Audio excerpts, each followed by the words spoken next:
On July 2nd, 1955, Pan American Flight 914 made its way from New York to Miami, Florida. It was a fine, sunny day, and 57 passengers on board the plane were looking forward to seeing the warm beaches and palm trees of Florida. The plane took off without trouble, but 3 hours later, when it should have already landed at the destination airport, it was nowhere to be seen. Radars of the control tower in Miami didn't show any approaching aircraft, and no distress signals were received either. When air traffic control contacted the New York tower, they got a perplexing reply. Flight 914 just disappeared from the radars in midair. Everything indicated that the plane was lost. Apart from having vanished from the radars, air traffic control couldn't get through to the pilots with the radio. The DC-4 simply vanished into thin air, leaving no trace of itself or any of the people on board. Investigation was started right away. The flight route took the plane over a part of the Atlantic Ocean, and it seemed that the only explanation of its vanishing was that it crashed somewhere along the way. Rescue teams were deployed, the Coast Guard was scanning the waters, but still no luck. Not a single piece of the lost plane was to be found. Investigators could only shrug their shoulders in dismay. 61 people, passengers plus the crew, just blinked out of existence, along with a huge flying machine. Eventually, although the case was never really solved, there was an official statement that the plane crashed, taking the lives of everyone on board. But despite numerous and understandable questions from the grieving relatives, no one could say what really happened to Flight 914, until 37 years later at least. Change of scenery. It's now September 9th, 1992, and we're in Caracas, Venezuela. It's a perfectly normal day for Juan de la Corte, air traffic controller at the Caracas airport. He turned up at work, made some coffee, and took his seat, overlooking flights. He was giving some minor comments on a flight in progress when something weird happened. Seemingly out of nowhere, a new dot appeared on the radar. It was as if an aircraft had just popped up from nothingness, or as if it had been hiding from the radar and now decided to show up. Either way, it was a strange thing to see near a civil airport, and De La Corte checked the reading several times, thinking at first that it was a mistake. It wasn't though. The readings were correct, and soon he and his colleagues were able to see it with their own eyes. In less than 10 minutes, the culprit showed up in the field of vision. At first, it looked to the air traffic control like an ordinary airplane, but as it got closer, they could see that it was, in fact, a very old DC-4 McDonnell Douglas passenger aircraft, still with propellers instead of modern turbines. Such planes were still in use, but they'd grown obsolete and mostly replaced by more contemporary ones. But that wasn't even the beginning of weird. The real confusion began when the pilot of the mysterious aircraft contacted the tower and asked in English, "Where are we?" As the one in charge at the time, Juan de la Corte replied they were closing in on the Caracas airport and asked where the flight was headed. There was a pause on the other side, and then the pilot answered, "We are Pan Am Flight 914 headed from New York to Miami, Florida, with a crew of 4 and 57 passengers on board." This took the air control completely off guard. What was a Pan Am flight doing 1,100 miles away from its point of destination? And how did it even get there? De La Corte was quick to ask a few more questions to the pilot, and what he heard next baffled him.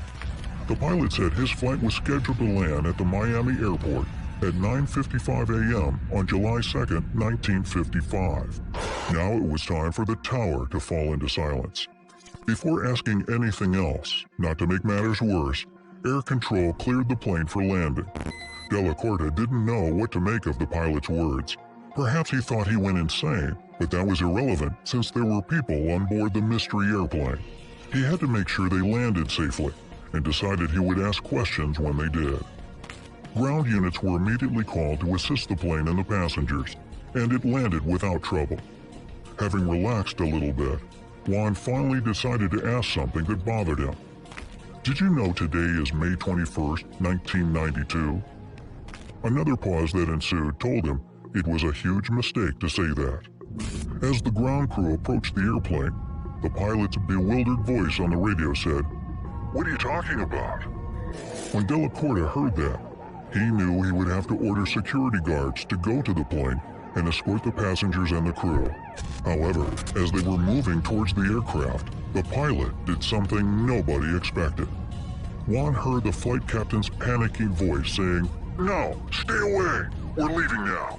And indeed, he started the engines again and, without waiting for takeoff clearance, taxied the plane to the runway.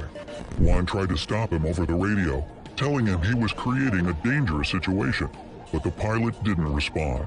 He simply drove to the runway, accelerated, and took off. For some time, the plane could be seen in the air. Soon, it only appeared as a dot on the radar, and then it vanished again. No words could describe the shock Juan Delacorte and his colleagues at the air control tower were in.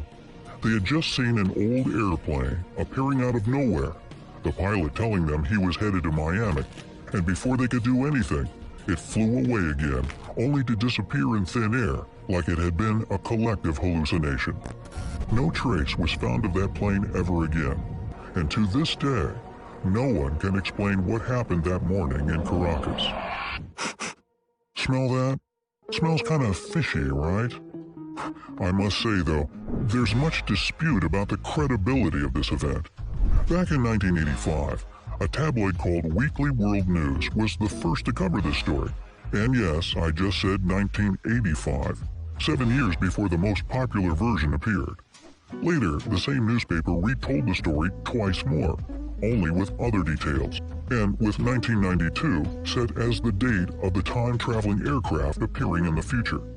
The picture of Juan Delacorte, the air traffic controller in Caracas, also differed from the 1985 original, so the story was largely announced fake, and it became sort of an urban legend. However, the legend still lives, and many sources retell it in their own way. Some even go as far as to say that the passengers of the plane eventually returned to their homes, and strangely, none of them looked a day older than 37 years prior, while everyone they knew grew old at a humanly pace. They say doctors examined the pilot, the crew, and the passengers, but couldn't find anything out of the ordinary. The people were healthy. Now this part doesn't look even remotely credible though, because no solid piece of evidence can be found about 61 people returning from a decades-long flight. I mean, come on, wouldn't they have run out of snacks?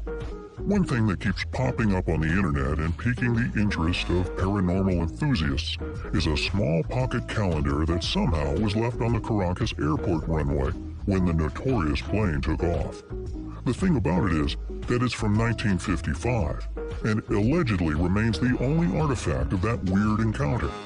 There are still people who claim the calendar is real, but once again, there's no actual proof of its existence. Ah well, who knows? Maybe it's just a tall tale, an urban legend indeed, or it could be a huge conspiracy to hide the fact that time travel is possible. I guess we'll never know.